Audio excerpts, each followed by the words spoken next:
Auprès du Seigneur, aucun mal ne peut te toucher. Celui qui se met à l'abri près du Dieu Très-Haut se repose à l'ombre du Tout-Puissant. Chaque jour qu'il nous accorde, pour tous les temps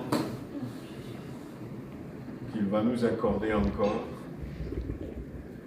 grâce à lui, nous sommes là, encore aujourd'hui. Amen. Dieu est un grand Dieu, un Dieu extraordinaire, un Dieu qui a toujours son regard fixé sur nous et un Dieu qui ne peut pas nous oublier. Amen. Hein? On l'avait dit la dernière fois, même les cheveux de nos têtes sont comptés. Il connaît les nôtres. Peu importe la forme de nos cheveux. Et la Bible dit qu'il nous a gravés dans ses mains.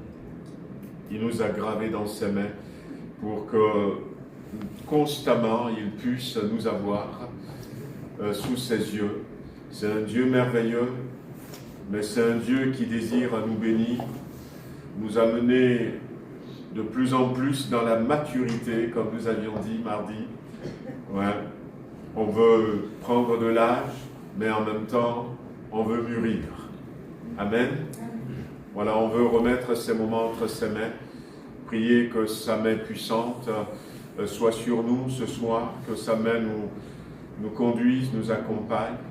On veut le bénir, élever son nom, le louer tout simplement pendant ces premières minutes de ce temps que nous partageons ensemble. Seigneur notre Dieu, nous voulons te remercier pour cette journée, nous te remercions pour la vie que tu nous donnes, pour ton regard sur nous. Nous te remercions pour ta présence au milieu de nous ce soir.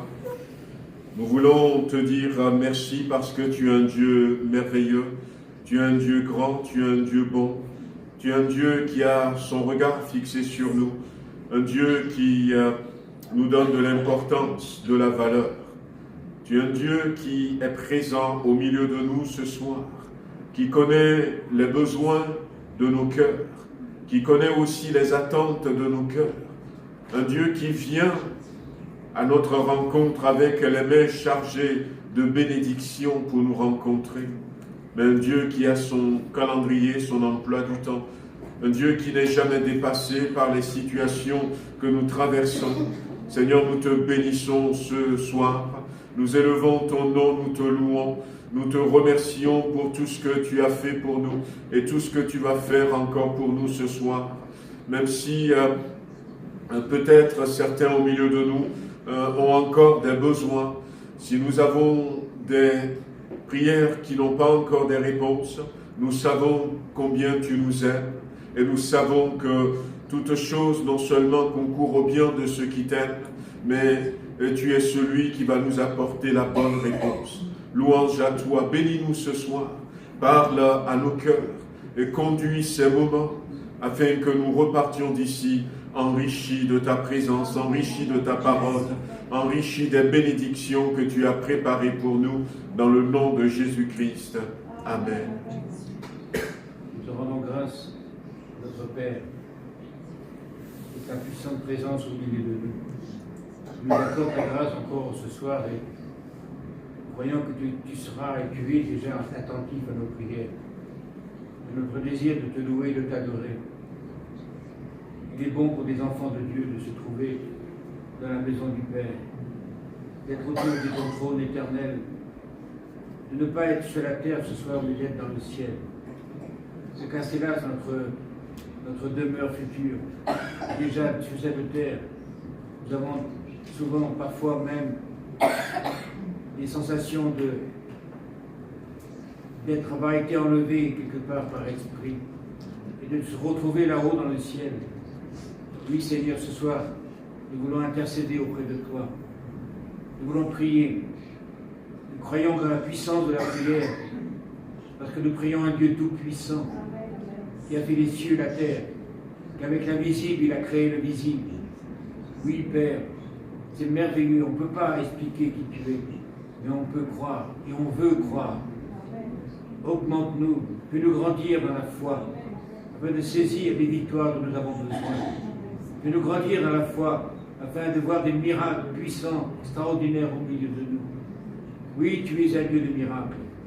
Et nous voulons vivre des journées, des temps de miracles, des temps de réveil. Oui, parfois on a l'impression de dormir, de nous assoupir. Et nous voulons vraiment nous réveiller, car le temps est proche, où ce réveil merveilleux va venir. Réveiller les églises, réveiller ceux qui nous entourent, ceux à qui nous avons rendu témoignage. Les réveiller, les faire comprendre que la croix, c'est la puissance de Dieu pour le salut, pour la guérison, pour la délivrance. Merci Père de ces merveilleuses promesses. Amen. C'est vrai Seigneur que je veux te louer ce soir et te remercier pour ta présence parce que tu es celui qui nous visite Seigneur. Tu nous as précédés dans ce lieu, tu as préparé ces instants, tu les as préparés pour nous faire du bien Seigneur Jésus. Vraiment je veux te prier ce soir pour chacun d'entre nous, chacun de mes frères, de mes sœurs qui sont là. Tous ceux qui n'ont pas pu venir non plus, Seigneur, je veux vraiment les présenter, Seigneur, devant toi, Seigneur, et pour que vraiment tu puisses encore nous toucher, nous bénir, Seigneur, que tous nos problèmes, nos soucis, Seigneur, tout ce qui nous pèse ce soir, Seigneur, soit placé entre tes mains, et qu'ainsi nous soyons libérés de ces fardeaux, Seigneur, et que les cœurs soient dans la paix, et qu'avec cette paix retrouvée, Seigneur, nous puissions vraiment nous tourner vers toi et nous occuper uniquement de toi, Seigneur, et de qui tu es ce soir. Je veux te louer, Seigneur, je veux vraiment te remercier pour tes bienfaits, Seigneur, pour tout ce que tu as à notre égard, Seigneur Jésus. Merci pour ta présence, mon Dieu, dans ce lieu. Merci pour toutes choses. Merci de nous visiter, de nous faire du bien. Seigneur, tu vas encore nous conduire, Seigneur, et nous enseigner ce soir. Merci pour toutes choses. Amen. Béni sois-tu, Jésus. Alléluia. Nous voulons, Seigneur notre Dieu, remettre notre jeunesse entre tes mains. Prions ce soir pour nos enfants. Nous les portons devant le trône de la grâce. Tu connais les plans, les pensées de l'ennemi concernant les enfants, la jeunesse. Mais nous prions que tu protèges nos jeunes, que tu les gardes, que tu les préserves, que tu les entoures. Savons combien les enfants sont importants à tes yeux, combien la jeunesse, Seigneur, est utile devant tes yeux. Et nous voulons, Seigneur, que tu les visites, que nos jeunes soient visités en ce week-end, Seigneur, dans cette rencontre de jeunesse qu'il va y avoir tout à l'heure. Merci de les visiter, de poser ta main sur eux, de leur donner, Seigneur, encore plus d'envie pour te suivre, de rester attaché à toi, de marcher de manière digne de toi. Prions, Seigneur, que tu suscites dans leur cœur le désir de te plaire de plus en plus, mais le désir, Seigneur, de pouvoir démontrer tout autour d'eux ta lumière, ton amour, ta puissance, ta capacité. Donne-leur de réaliser que, quelle que soit leur position, tu es à côté d'eux et que tu veux les utiliser pour la gloire de ton Saint-Nom. Nous t'apportons, Seigneur, leurs besoins, leurs problèmes. Certains, peut-être en ce moment, sont en train de batailler pour bien terminer l'année. Seigneur, pose ta main sur eux. Assiste-les, Seigneur. D'autres, peut-être, sont en train de se poser des questions par rapport à leur positionnement quant à la vie affective. Là aussi, Seigneur, viens les diriger, viens les conduire afin qu'ils ne fassent pas de fausses routes, mais que tout soit conduit. Ceux qui désirent grandir spirituellement, Seigneur, nous prions pour notre jeunesse et nous te demandons de les bénir et de bénir aussi ceux qui les encadrent, Seigneur, ceux qui sont leurs leaders, dans le nom de Jésus-Christ. Amen. Mercredi, j'ai rencontré un pasteur américain, un autre pasteur qui nous a mis en contact donc par Zoom. On était donc 3. Et ce pasteur américain, qui est maintenant âgé, mais qui est toujours actif pour le Seigneur, il me disait que il allait faire des programmes d'évangélisation dans les pays un peu partout dans le monde. Et en Inde, par exemple, quand il fait ses campagnes, il y a des milliers, des dizaines de milliers de personnes qui venaient à ces croisades. Et un jour, il s'était rendu compte que il sait parler à 10 000 personnes, il sait parler, voilà, à 1000 personnes de Jésus, mais il ne sait pas parler à une seule personne. Quand il est devant une seule personne, il ne sait pas comment lui parler de Jésus. Mais quand il est devant la foule, alors que dans la Bible, eh bien, à un moment donné, Philippe, l'évangéliste, était à Samarie. Il y avait la foule qui était là. Après, Dieu l'a déplacé pour aller vers le nuque éthiopien, où il va parler à une seule personne. Et il disait que quand il avait réalisé ça, il a commencé à demander au Seigneur, enseigne-moi comment je peux parler, parce que et on le fait peut-être pour certains, il va sillonner le monde et il va prêcher l'évangile, mais quand il revient chez lui, eh bien il ne sait pas comment aller chez son voisin pour lui parler de Jésus. La Bible dit, vous serez mes témoins à Jérusalem, en Judée, à Samarie et jusqu'aux extrémités de la terre. Jérusalem, c'est notre maison, mais son expérience qu'il partageait avec moi, c'est aussi mon expérience, c'est aussi l'expérience de beaucoup de personnes. Et il me disait que Dieu lui a dit, c'est parce que tu manques de compassion pour tes compatriotes. Et il y a de quoi manquer de compassion, par exemple, pour nos compatriotes. Si je l'applique ici en France, quand on regarde, quand on va là-bas, en Afrique, en Inde, en Arménie ou encore au Liban, c'est vrai, on voit ces enfants qui sont pauvres, qui n'ont rien à manger, et ça suscite quelque chose dans notre cœur. On voit ces gens-là qui n'ont pas les moyens.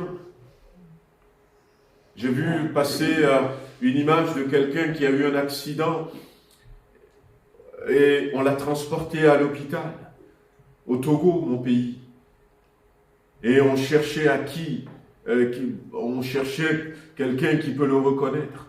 Alors, rapidement, je me suis mis à genoux pour prier pour ce garçon, parce que je connais le Togo. Et surtout, cet homme qui était inconscient, eh bien, arrivé à l'hôpital, on va demander à quelqu'un de payer les soins, de payer le droit d'entrée. Et s'il n'y a personne, on va le laisser là sur le brancard. Et combien sont morts? Même des femmes enceintes, en travail. Combien sont morts? Et ça suscite, c'est vrai, la compassion. Mais quand on vient ici, il n'y a aucune attitude de nos compatriotes qui suscite la compassion. Mais nous devons prier quand même, parce qu'il n'y a pas une différence entre le Français qui est dans son confort, mais qui ne connaît pas Jésus, et l'Africain très pauvre qui ne connaît pas Jésus. Il n'y a pas de différence. Si les deux meurent, ils vont en enfer.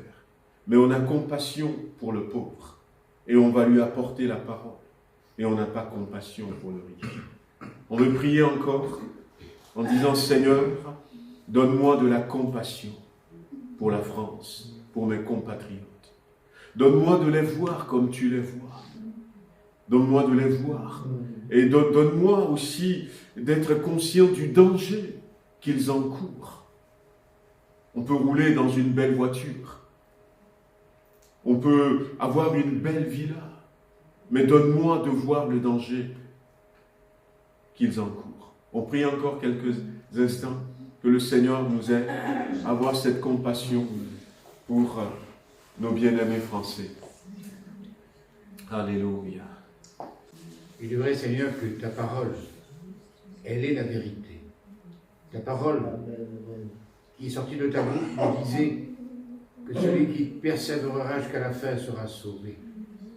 Et dans cette persévérance, il y a sûrement de persévérer dans l'amour fraternel, de persévérer dans la prière, dans la louange, dans l'adoration, de persévérer dans l'obéissance à ta parole, mais aussi de persévérer envers ceux qui sont en dehors et qui n'ont pas d'espérance. Nous avons une espérance, nous savons où nous allons, mais ces gens-là à qui nous avons rendu témoignage, dans notre quartier, dans la rue, vers certains, on leur a dit que Jésus les aime, c'est vrai, mais nous voulons prier, continuer à prier, de ne pas nous lasser de prier parce que nous croyons en la puissance de la prière. Nous croyons que la prière peut déclencher le bras de Dieu, la droite merveilleuse de Dieu qui va intervenir dans le cœur et qui va donner à certaines personnes, pourquoi pas à tous ceux que nous avons rendu témoignage, la révélation de la croix de Jésus.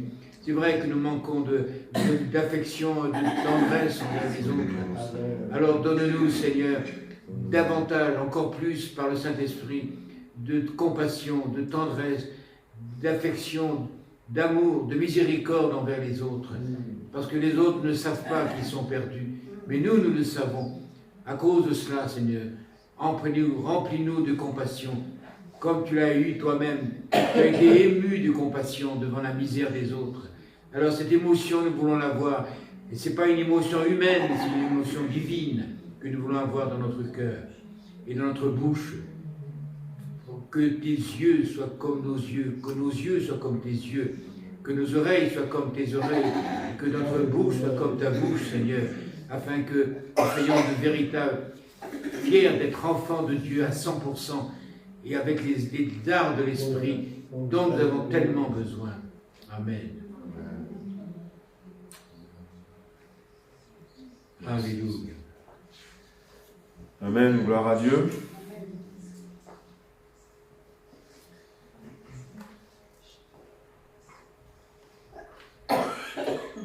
Alors, lorsque on regarde dans le Nouveau Testament, Matthieu chapitre 28, Jésus nous dit « Allez par tout le monde », on a cité déjà un verset, « et faites de toutes les nations mes disciples ». Et on le sait, on le dit souvent, c'est Matthieu 28, verset 19. On sait on le dit, c'est un ordre que le Seigneur nous donne. Et un ordre d'aller. Un ordre qui demande à chacun d'entre nous l'obéissance. On peut aller. Il y avait un jeune garçon qui était malade, mais avant de tomber malade, il a voulu vivre la vie à sa manière. Et puis quand il était tombé malade, il y avait un homme de Dieu qui était passé, prier pour lui, mais son état de santé ne s'était pas amélioré. Et quand il avait découvert l'Évangile, malgré son état, son cœur était rempli de cette paix, de cette joie. Vous savez, lorsque nous approchons de Jésus-Christ, ce qu'il nous donne, ce n'est pas quelque chose qui est lié à notre condition physique, ce n'est pas quelque chose qui est lié aux circonstances dans lesquelles nous sommes.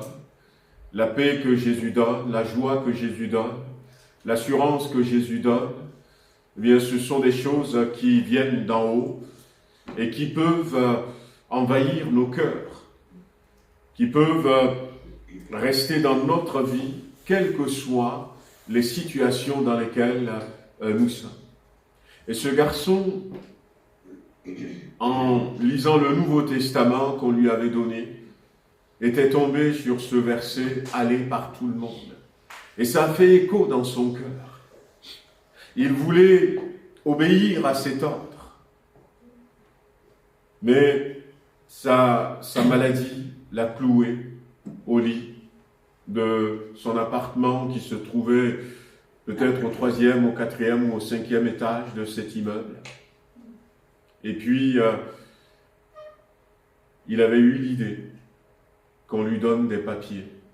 Et il aurait copié des morceaux du verset, de ces paroles qu'il lit.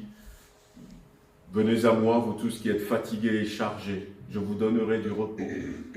Dieu a tant aimé le monde. » Il recopiait les versets, il les balançait par la fenêtre. Je ne sais pas si c'est à partir de là que les prospectus sont nés. Et le vent les emportait. Le vent les emportait. Et des gens ont commencé à lire. Et finalement, ça a commencé à porter du fruit.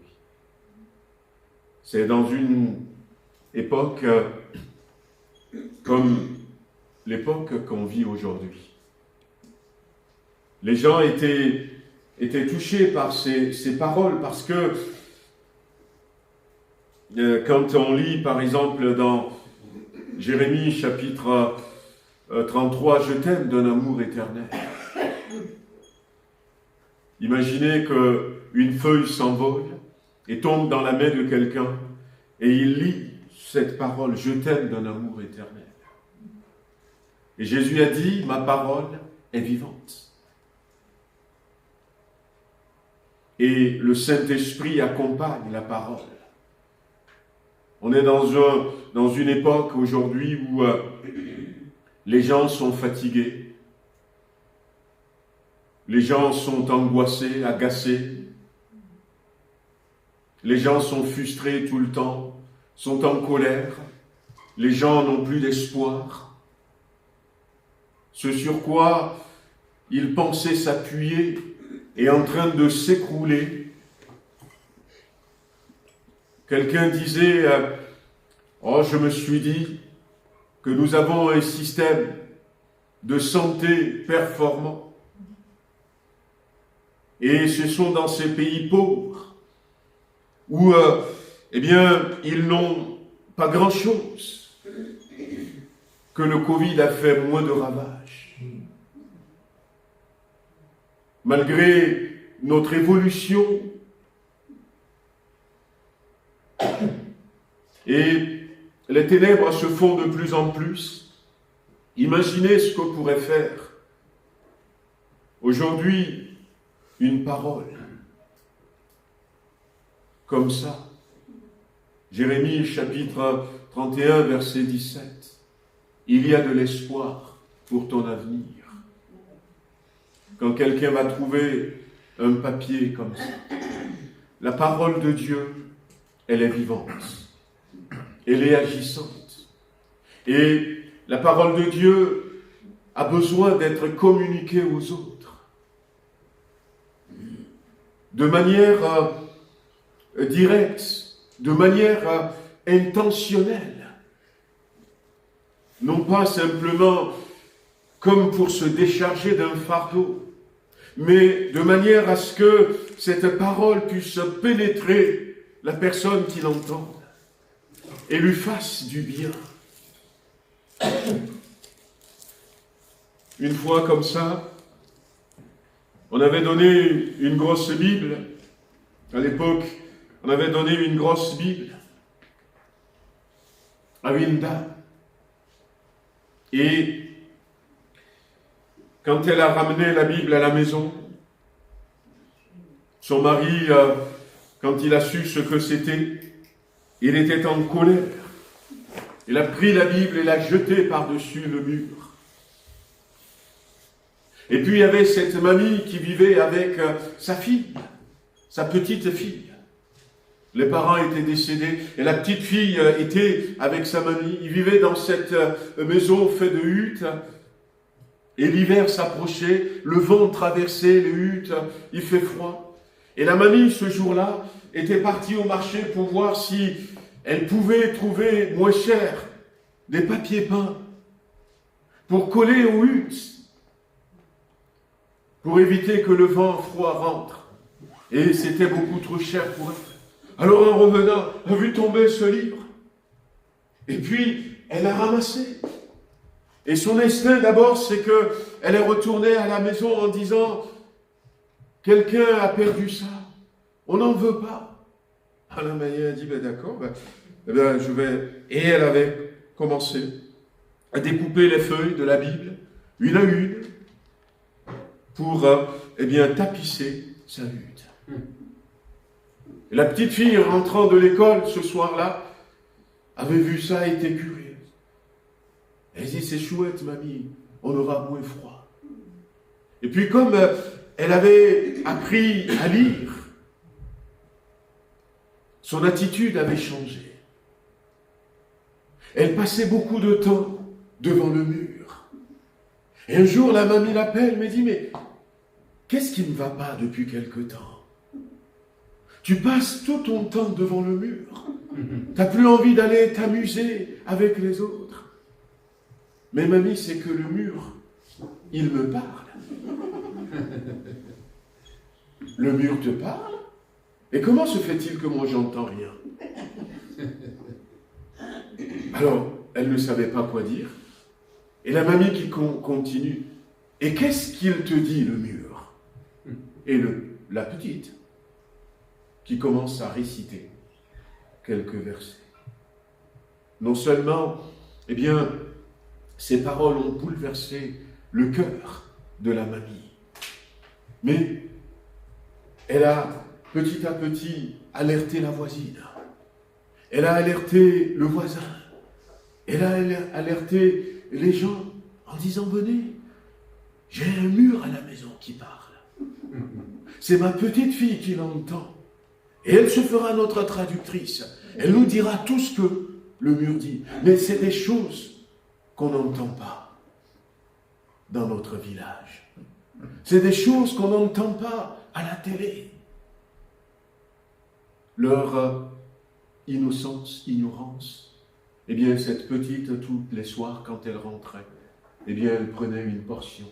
Et des fois, il y a des histoires qui se terminaient en queue de poisson parce que eh bien, l'autre face est collée au mur. Mais c'était suffisant jusqu'à ce qu'un jour, ils ont fait une délégation pour retourner dans cette maison.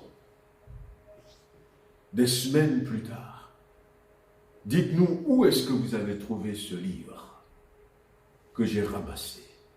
On veut en savoir plus. La parole de Dieu, elle est vivante. Elle est agissante. Elle agit. Et dans l'histoire de la Bible et de la parole de Dieu, je peux vous raconter de ces histoires. En Afrique, où on prenait les feuilles comme ça, quand quelqu'un vient acheter eh bien, de l'arachide, on déchirait et puis on mettait dedans. Petit, viens. Et c'est la vendeuse qui t'a donné cette feuille-là. Retourne m'acheter de l'arachide, parce qu'il veut connaître la suite. C'était une Bible qu'elle a pris et elle déchirait pour vendre ses arachides. Amen. Il y a quelqu'un qui est déjà passé, peut-être 2-3 personnes. Mais ça suscite la soif, la parole de Dieu.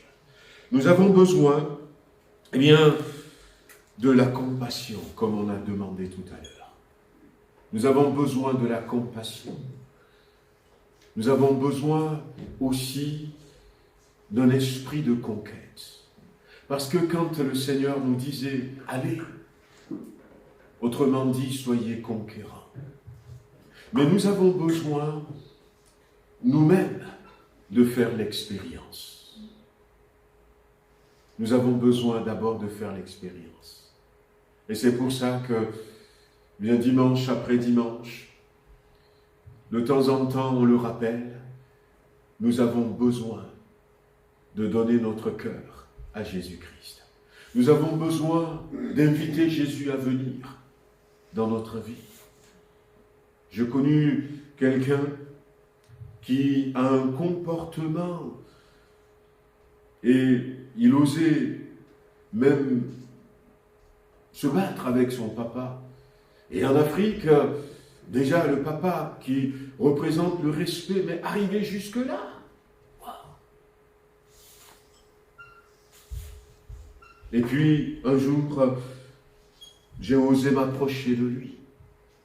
Et je lui ai dit, Henri, tu sais quoi?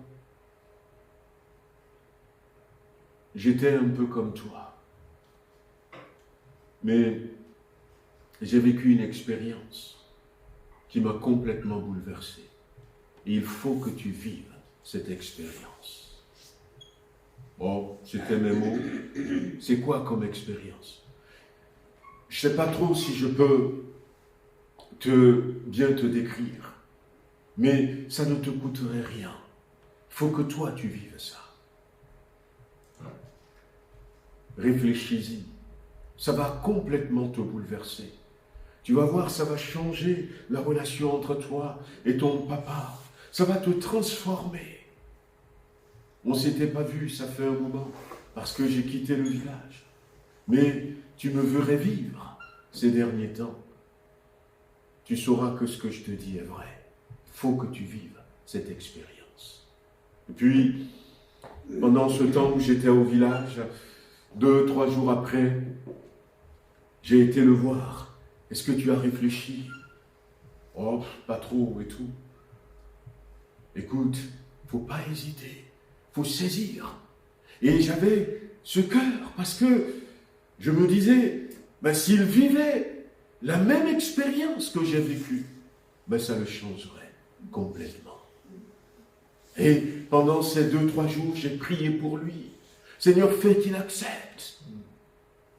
Alors, il m'a dit, mais si tu veux tout de suite ici, je peux t'aider à rentrer dans cette expérience. Tu vas voir, c'est pas douloureux, ça te coûte rien. Il suffit simplement que tu répètes après moi. Puis finalement, à un moment donné, dans mon cœur, Seigneur, s'il te plaît, il avait accepté. Et puis j'ai dit, mais répète après moi, Seigneur Jésus, je te donne mon cœur. Je t'invite à venir dans ma vie. Et je lui ai fait faire la prière.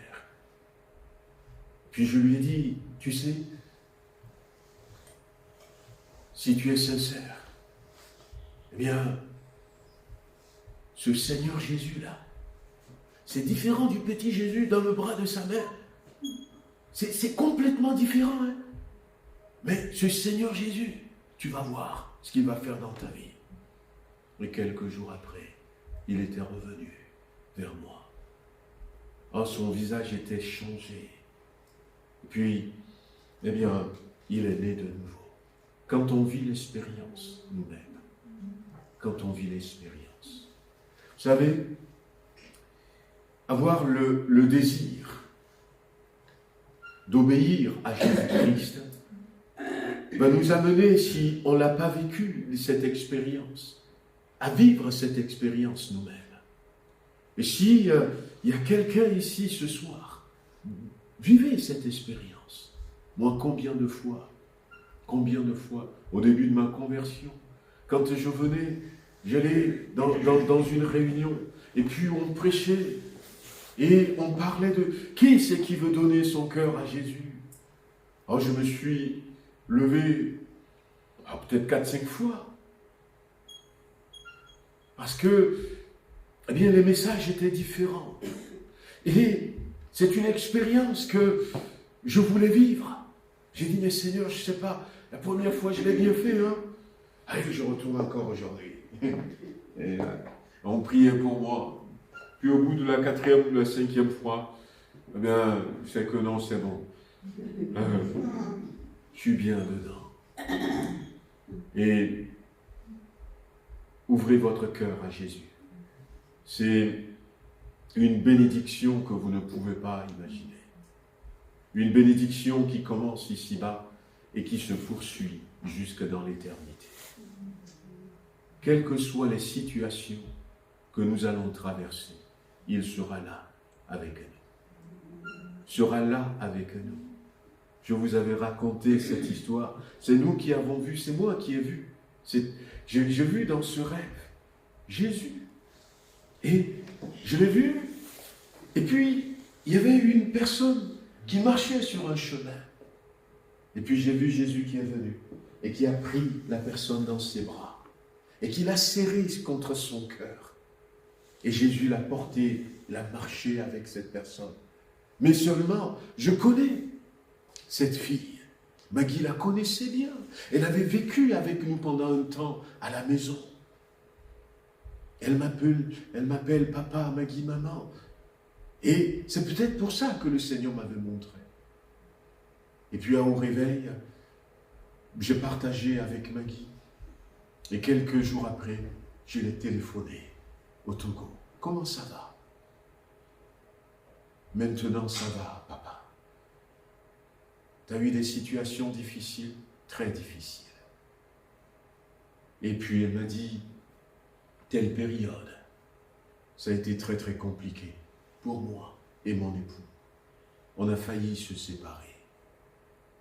Eh bien, tel jour, j'ai vu le Seigneur qui te portait dans ses mains. C'était ça, la raison. Elle ne savait même pas. Voyez-vous? Elle ne savait même pas. Elle a peut-être dit, je prie, mais Jésus était là. Et Jésus nous a montré, à nous qui sommes ses parents spirituels, je m'occupe de votre fille spirituelle. C'est tellement une bénédiction. Et il faut le désirer plus que tout, chers amis. Il faut le désirer plus que tout.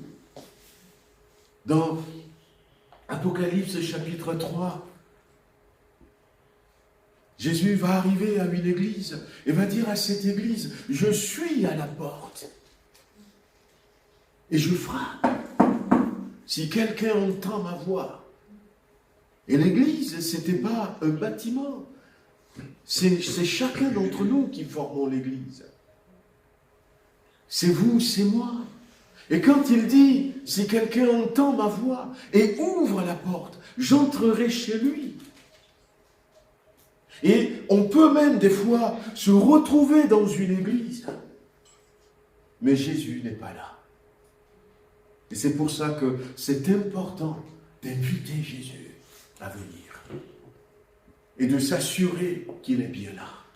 Qu'il est bien là.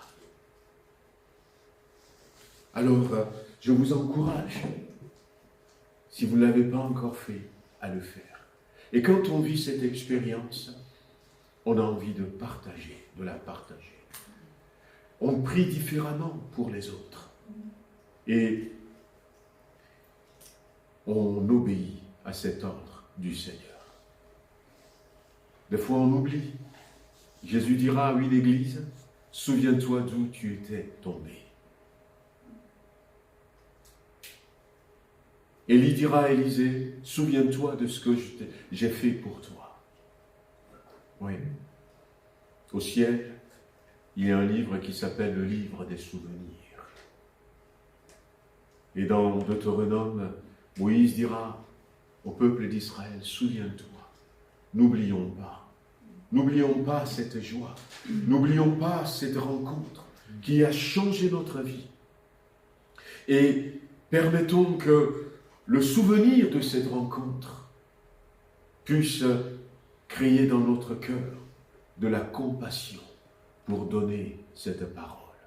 Des fois, on cherche des stratégies, mais la parole elle-même, elle est suffisante. Comme dans les quelques exemples que je vous ai donnés.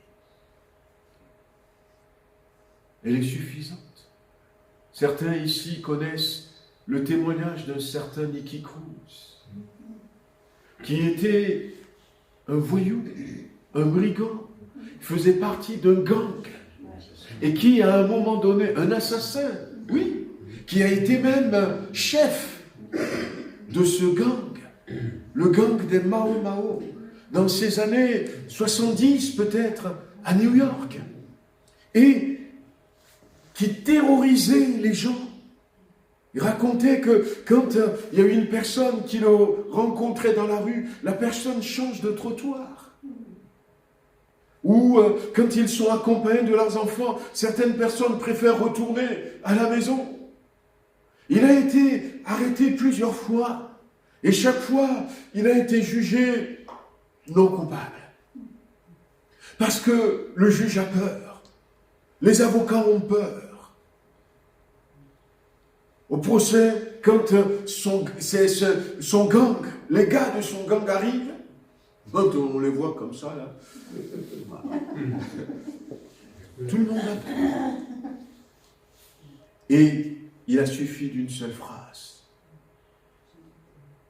Jésus t'aime. Niki, Jésus t'aime. Ouais. Le pasteur David Wilkerson était parti lui dire, il a suffi d'une seule phrase. Non pas un discours, la parole de Dieu, elle est vivante. Et, vous savez, notre monde, et même notre voisinage, serait différent si nous nous évertuions à leur parler plutôt de Jésus, de la Bible. De Jésus, de la Bible. Il y a des gens qui nous en veulent, peut-être sans raison. Il y a des gens qui ne sont pas d'accord avec nous. Mais imaginez qu'on dépasse tout ça et qu'on désire vivement que ces personnes soient sauvées. Et on leur parle de Jésus. Quand Jésus va rentrer et va faire le ménage dans leur cœur, il va faire le ménage dans leur cœur. Il y avait cette femme qui, avait son mari. Dieu trouvera toujours un moyen. Son mari a beaucoup d'argent. Mais cette femme était chrétienne. Elle était devenue chrétienne. Elle avait donné son cœur à Jésus. Et elle a commencé à prier. Elle a parlé à son mari. Son mari ne veut pas entendre parler. Et puis, elle va mettre tout son effort à prier pour son mari. Son mari a tendance, le soir, à rester dans les bars. Et quand il rentrait dans la maison, il se fait tard. Et puis, cette sœur veut que Jésus touche le cœur de son mari. C'était sa prière. Elle jeûne pour ça. Et le mari brutalisait des fois les serviteurs, les servantes, les boys qui sont là. Puis à un moment donné, dans son désir de gagner son mari à Jésus, tous les soirs, elle demande à ses servantes, ses boys, allez vous coucher. Et elle attendait son mari. Et quand il arrive, bon arrivée, chérie. Est-ce que tu veux que je t'aide à te déshabiller? Est-ce que tu as mangé quelque chose? Tu veux manger quelque chose? Et puis, des fois oui, des fois non, elle prépare. Et un jour, ça a continué des semaines, des mois, mais elle n'avait pas baissé. Elle n'a pas baissé les bras. Parce que elle luttait. Elle veut que Jésus rentre dans le cœur de son mari. Et puis, un jour, son mari était dans le bar. Comme il avait beaucoup d'argent, il achetait à boire aux gens qui étaient là. Et il s'est fait des amis de bar. Puis il dit, ce jour-là, à ses amis, vous savez quoi? Ma femme à la maison. Si je vous amène tous à la maison cette nuit, vous verrez qu'elle m'attend. Et que même si je lui dis qu'on a faim, elle va nous préparer à manger. À 7 heures? Ah oui? Ben je vous assure, si vous ne le croyez pas, venez. Et puis, il y en a 3, 4, 5, peut-être 6, 7 amis qui l'ont suivi. Ils sont arrivés à la maison. Et c'est vrai, elle était là, la femme.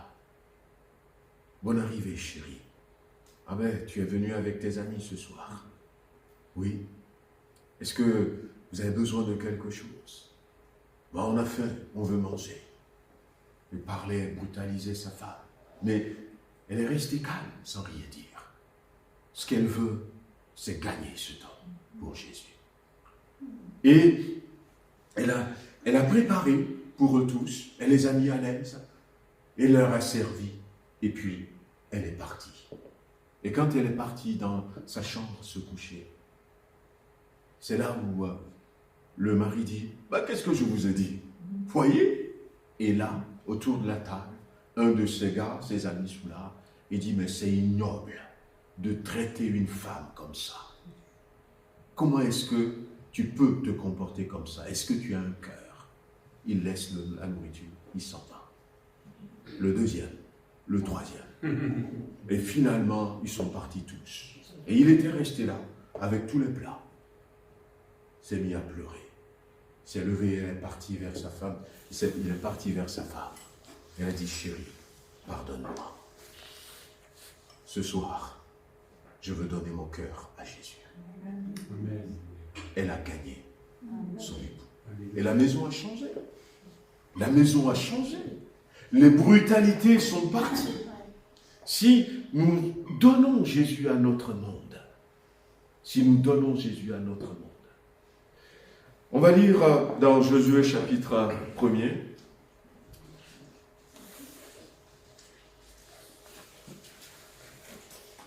On ne va pas pouvoir tout lire, mais on va lire quelques versets.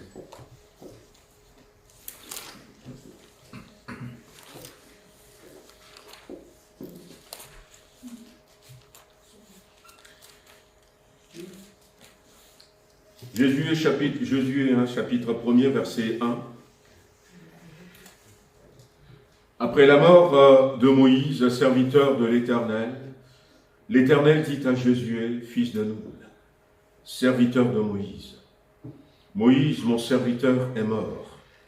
Maintenant, lève-toi, passe ce Jourdain, toi et tout ce peuple, pour entrer dans le pays que je donne aux enfants d'Israël. Tout lieu que foulera la plante de votre pied, je vous le donne, comme je l'ai dit à Moïse. C'est un ordre, aller par tout le monde, pour apporter la bonne nouvelle à ceux qui sont autour de nous. Un ordre qui demande à ce que nous obéissons. Mais c'est aussi une conquête. C'est un territoire qui est là, que nous avons besoin de conquérir. Et voyez-vous, il y a dans ces quelques versets que nous avions lus, quelques mots sur lesquels je veux terminer. D'abord le mot « maintenant ». Maintenant. Considérons que ce soir, c'est Dieu lui-même qui nous parle. C'est sa parole. C'est Jésus qui nous a dit « allez ». La Bible dit que l'Éternel dit à Josué. Mais c'est Jésus qui nous a dit. Mais qu'est-ce que, l'Éternel a dit à Josué? Il lui a dit, maintenant, lève-toi. Maintenant, non pas demain, frères et sœurs. Dieu seul sait si nous verrons demain. Mais maintenant, aujourd'hui, lève-toi. Et c'est le moment. Vous savez, Dieu, c'est un Dieu qui honore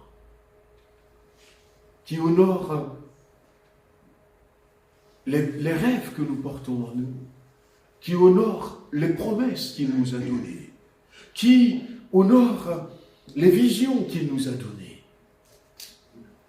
Et ça fait longtemps que Josué était là. Et même ça fait 40 ans que Dieu avait dit à Moïse, rentrez dans le territoire. 40 ans en arrière. 2 mois après qu'il soit sorti de l'Égypte. Et puis, les circonstances ont fait, même si ça ne venait pas de Josué, qu'ils ne sont pas rentrés. Ils ont erré pendant 40 ans dans le désert. Les circonstances ont fait, peut-être que nous n'avions pas entendu ce que Jésus nous disait, que nous avions passé, et ils ont tourné en rond des fois. Ils se sont préoccupés d'autres choses. Ils ont mangé de la manne, ils ont mangé des cailles, ils ont été assoiffés. Il y a ces besoins qui sont là, frères et sœurs. Ils ont manqué d'eau à un moment donné. Ils avaient eu envie de manger encore des oignons À un moment donné, il y a eu tout cela qui était là. Il y a eu Balaam, il y a eu toutes ces histoires. Et c'est peut-être une histoire de notre vie. Mais Dieu dit maintenant, le temps est arrivé. Maintenant, lève-toi. C'est maintenant qu'il faut partir à la conquête. Et on peut les vaincre. Vous savez, ses voisins, ses collègues de travail, ces gens-là, eh bien, qui sont durs, qui sont peut-être, repoussants, entre guillemets, pour certaines personnes, qui sont méprisants, on peut les conquérir. On peut les conquérir pour Jésus. Amen. On peut les conquérir. Ça n'a pas été facile, la conquête.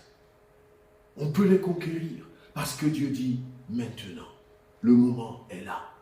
Le moment est arrivé de prendre possession du pays.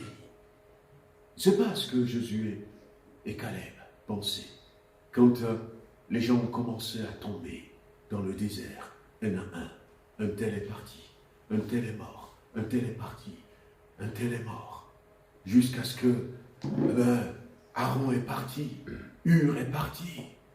Oh, les princes sont morts.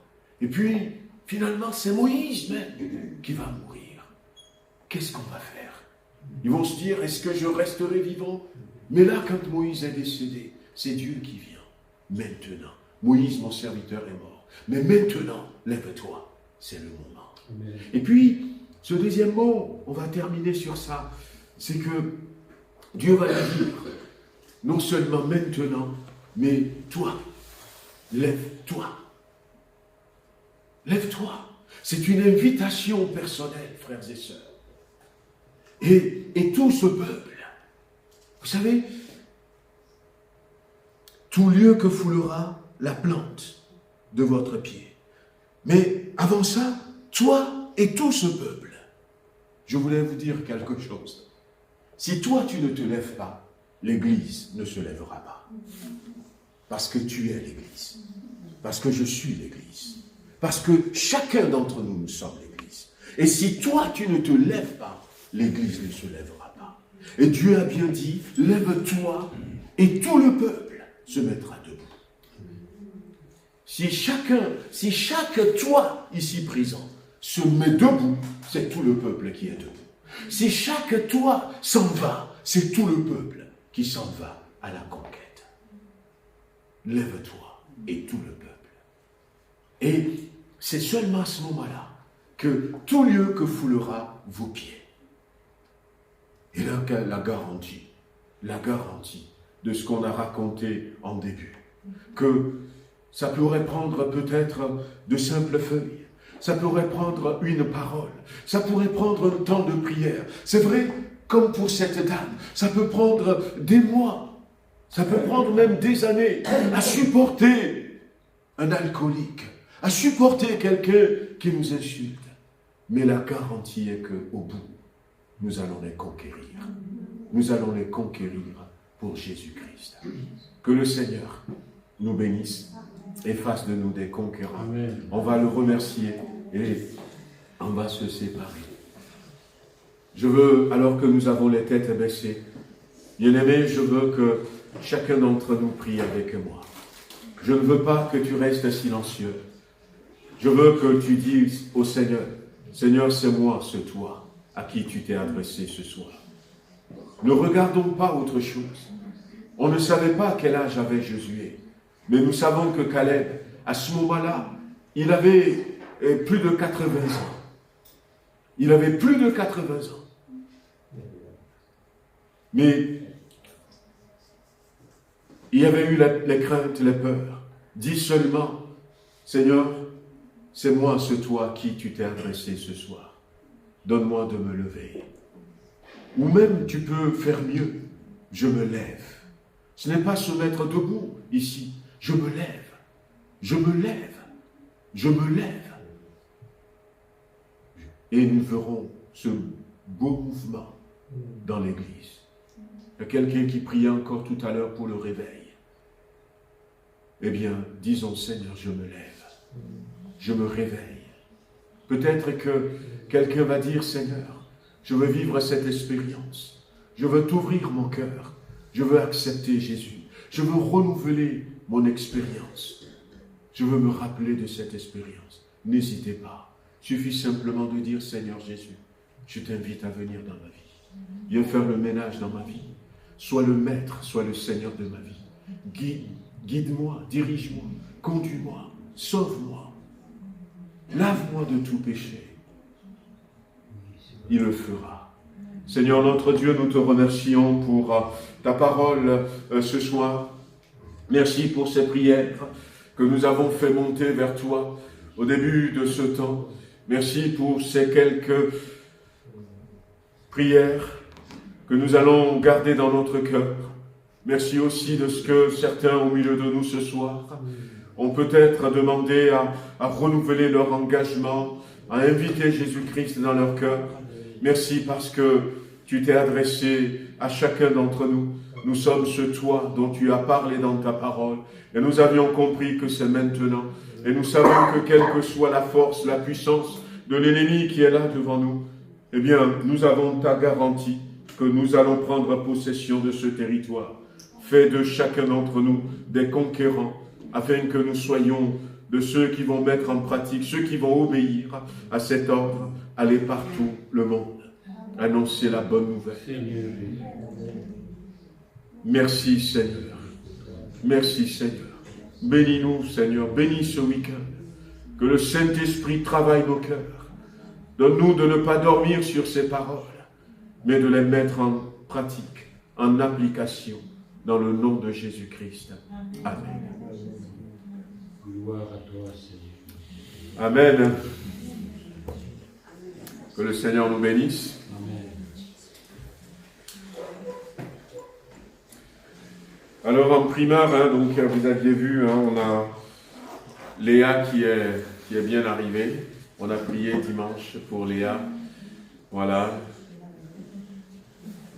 Elle est arrivée, donc merci Seigneur. Nous sommes heureux de l'accueillir et nous lui souhaitons un très très bon séjour en métropole et au milieu de nous, au milieu de sa famille. Amen.